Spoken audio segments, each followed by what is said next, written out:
So dito, gets na kagad na ang topic is about heat index, di ba? Okay na okay, gets kagad, okay yung symbolism, simple, marinaw, creative, at syempre panalo. Ito yung example ng mga exaggeration na humor, di ba? So syempre pinapakita heat index, mainit. So gaano kainit? Para kang iniihaw. So ayan na po, ihawan. Diba? So dito okay na okay yung analogy. Diba? Ginamit niyang yung ihawan para maipakita yung heat index. So napaka-creative. Okay, so for improvements na siguro, improve mo yung details. Diba? Pwede ka pa mag-explore ng another angle or perspective para mas maging dynamic, diba? And yung dating nung cartoon mo, mas panalo.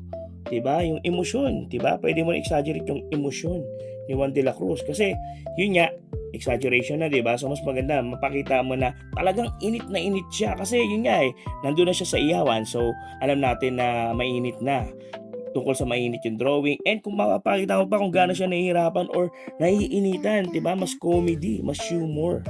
Diba? So, yan.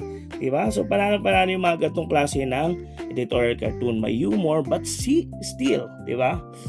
Seryoso pa rin yung topic. Okay? So, yan. Ano pa? Pwede mo rin gawing bold yung yung label, diba? Mas kapalan mo pa para mas readable siya, mas umangat.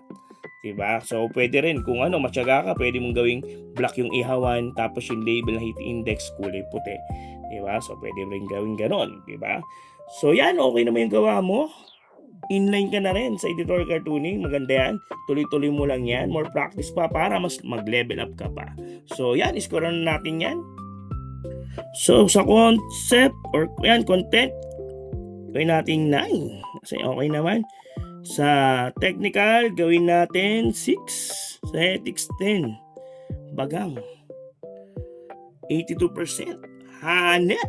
Panalo, di ba? Hanep daw. So, yan. Sana katulong sa yung video na to. And syempre, makikipalo na lang ako. And kung gusto mo sama editorial cartoon sa mga next video, i-comment mo lang dyan sa baba para ma-review din natin yan. And once again, maraming salamat sa panonood. And see you on the next videos.